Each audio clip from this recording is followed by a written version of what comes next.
I'm very, very pleased that two of my students have done detailed analysis of thousands of pages of Boeing documents that require a magnifying glass to look at the numbers that they vary, and have found really remarkable and disturbing material in them, which has contributed to the letter that you just heard from the electives.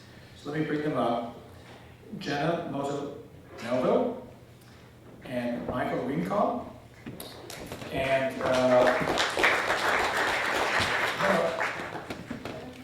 they have a presentation for you, and then we'll take some questions and hopefully figure out what we can do about all this. And Mikey, you have the, do we have the PDF up there? Yeah, it's right down there. It's okay. Okay. So, it's theirs.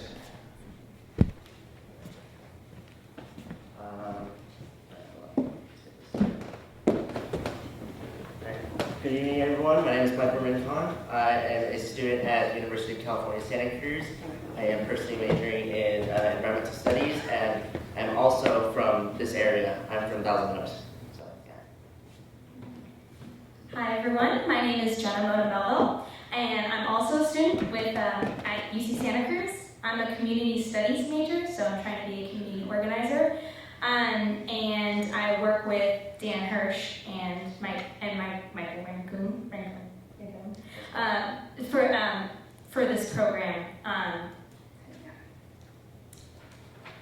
So we talked a little bit about already what the Santa Susana Field Lab is, seeing the picture of where the area is, so I'll kind of skip it. This is the area, so you can see here. So we have Area 1, Area 2, Area 3, and Area 4.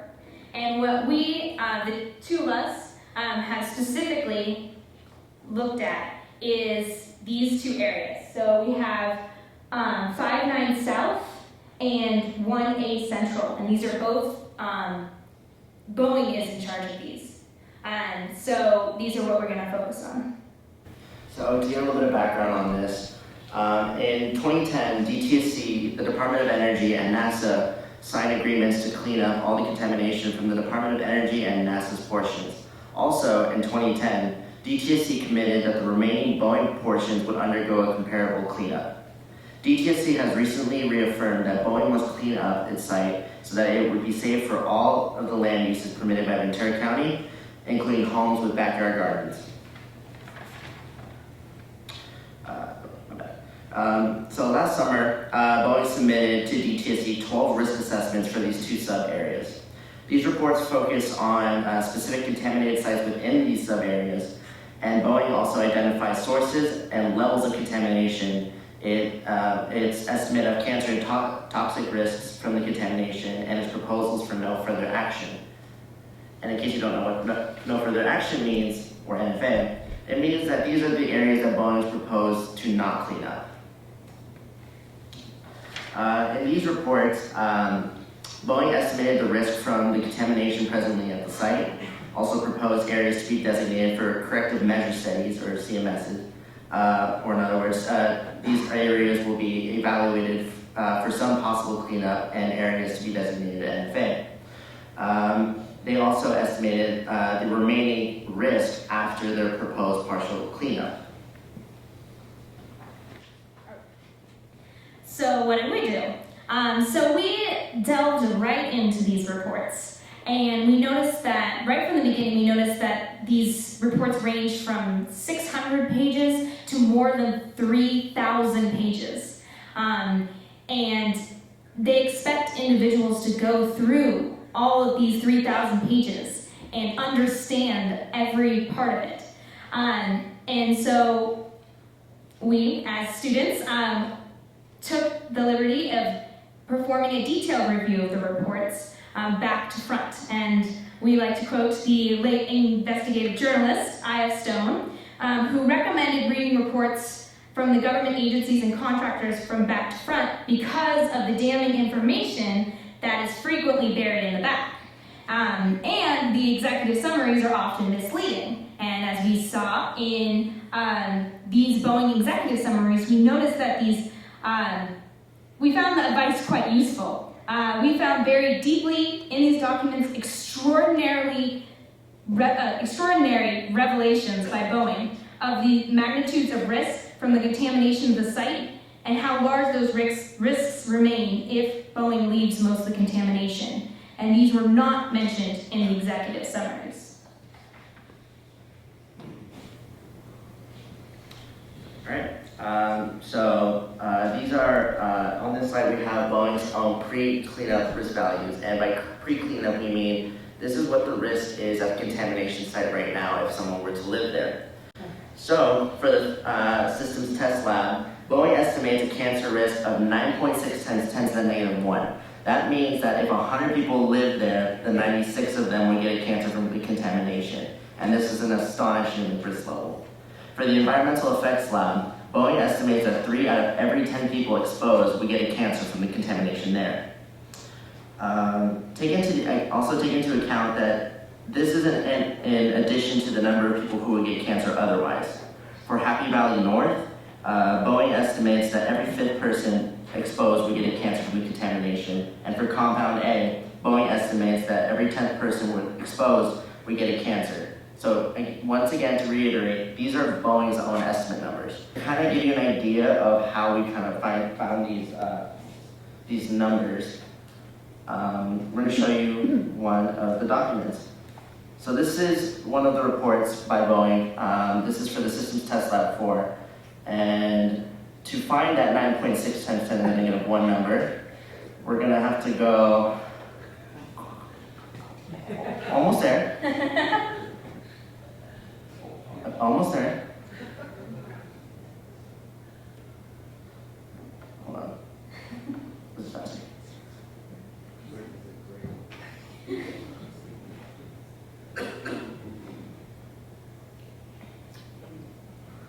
Okay, so this is the table we found it at. So, can you read that? Okay. Because we kind of had to, zoom in. 2877 of 3,164 pages. Yep. So, right there, right here, the total risk. So, hold on, I lost my place. Oh, so why do they hide it so deep into these reports? It's because they don't expect anyone to go looking for it in a 3,164 page document. To make matters worse, well, you saw how small the numbers actually are. So you need a magnifying glass. And if you printed out these documents, you're not gonna be able to see it. Okay. Let's go back to the presentation.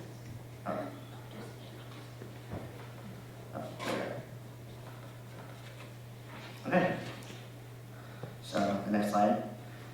So Boeing proposes to not clean up most of the contaminated areas. So once again, about 98% of the soil would not be remediated if DTSC were to approve Boeing's requests. So as we looked at the post-cleanup risk values, which is even farther down in the reports, we noticed what Boeing estimates the risk will be after cleanup is still very high contamination.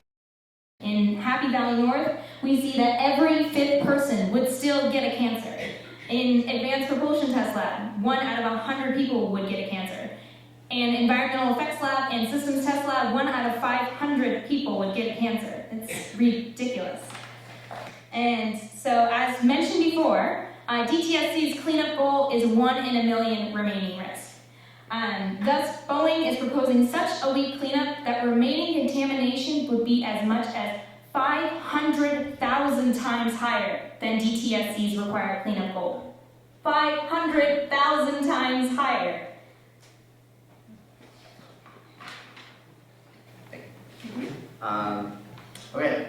As large as Boeing's risk figures are, they appear to underestimate the true risk because of the factors left out. For example, one of the things was the risk from a full family of PCBs, including PCB-TQs, which was calculated but not included in the total risk. So to get an idea, PCBs are polychlorinated biphenyls, which is a family of exceedingly toxic chemicals.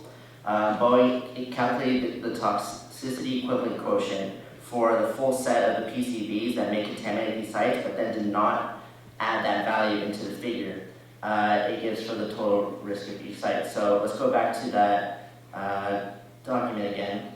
So to kind of get an idea, what was this one? What was this? Go back To the side. Oh, that's right. There you go. Okay, my bad. We actually have it on the PowerPoint. Yeah, So. I forgot about that. Oops. Next. Yeah. Okay, so this one is for building 1359 in 1A Central. So if you take a look here, the red is the PCB TEQ. So the box in red, the box in the red shows that a risk of 3 out of every 100 people will get a cancer. And then the total cancer risk that is calculated shows 2 in every 1,000. So they did not take into account the PCB TEQ and the total cancer risk.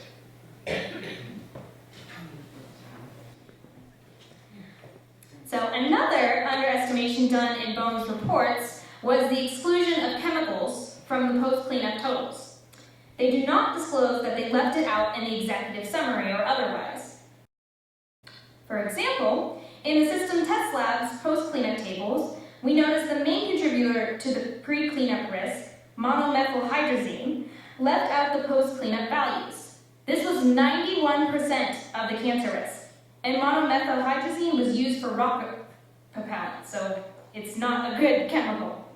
Another example is from the Environmental Effects Lab report.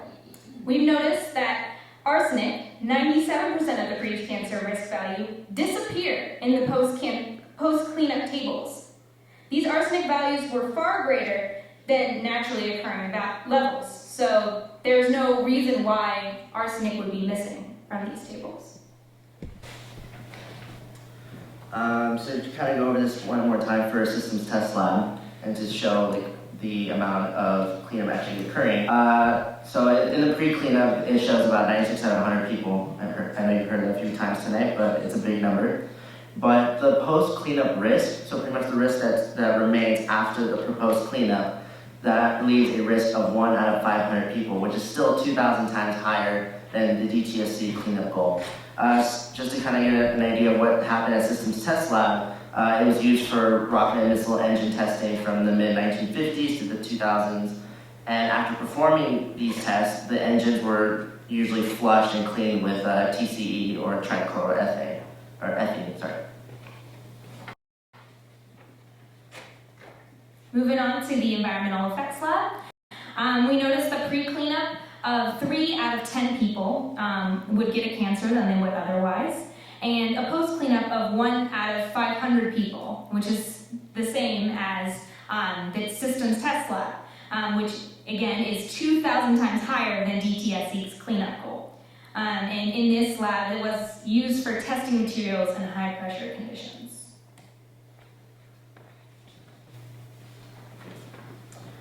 So Happy Valley North. The pre-cleanup risk was every 5th person would get a cancer, or 2 times 10 to the -1.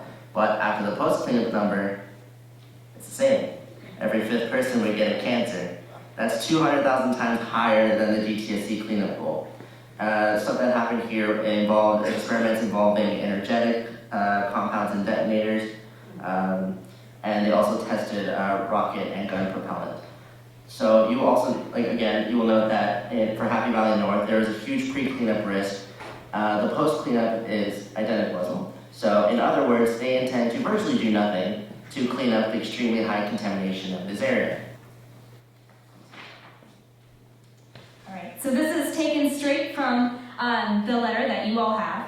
And so, as you heard earlier, the Sheila Kuehl, Councilmember Englander, and Senator Pavley wrote to DTSC Director Barbara Lee in December expressing great concern about these findings.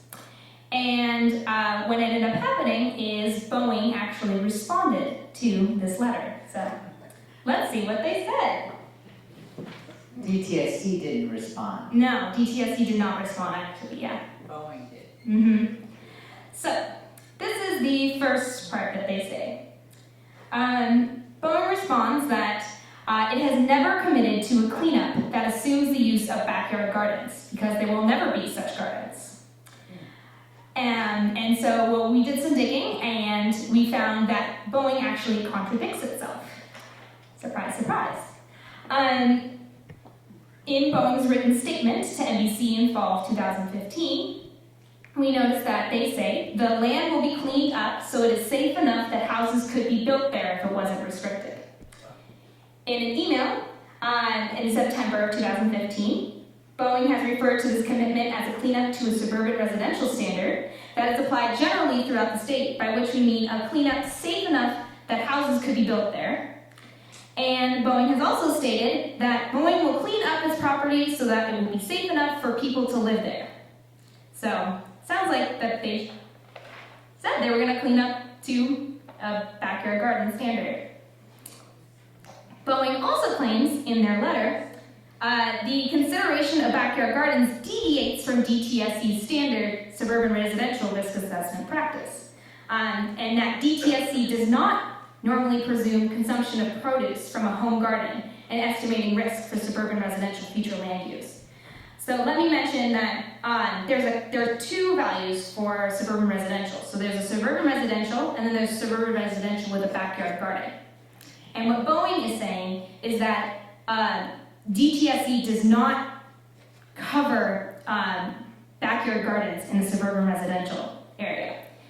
So let's see what DTSC says about that. DTSC's risk assessment methodology requires consideration of backyard gardens. In the SRAM, or the Standardized Risk Assessment Methodology, which establishes the way Boeing must calculate suburban residential backyard garden risks, they say that residents could be exposed to compounds in soil via a consumption of produce grown in backyard gardens. Also, we noticed that there is one of the possible land uses identified by Ventura County is suburban residential with a garden. This land use requires a very stringent cleanup level because people living in a house on the land and eating fruits and vegetables from a garden have a greater potential for exposure to chemicals in the soil. And this was to give you a reference, it's in October of 2015. DTSC has That's what DTSC has stated. Lastly, Boeing's response cited a PowerPoint slide from DTSC's prior presentation to supposedly support its claim. Now, this was interesting because we went to the slides and we found that the very next DTSC slide from that presentation states that the garden is included in residential cleanups and risk assessment. So we have most graciously added that PowerPoint slide to our presentation. And as you can notice, it says that Boeing has included homegrown produce as called for, and you also have the SRAM, or the Standardized Risk Assessment Methodology, calls for homegrown produce as 100% source of vegetable intake. So, yeah.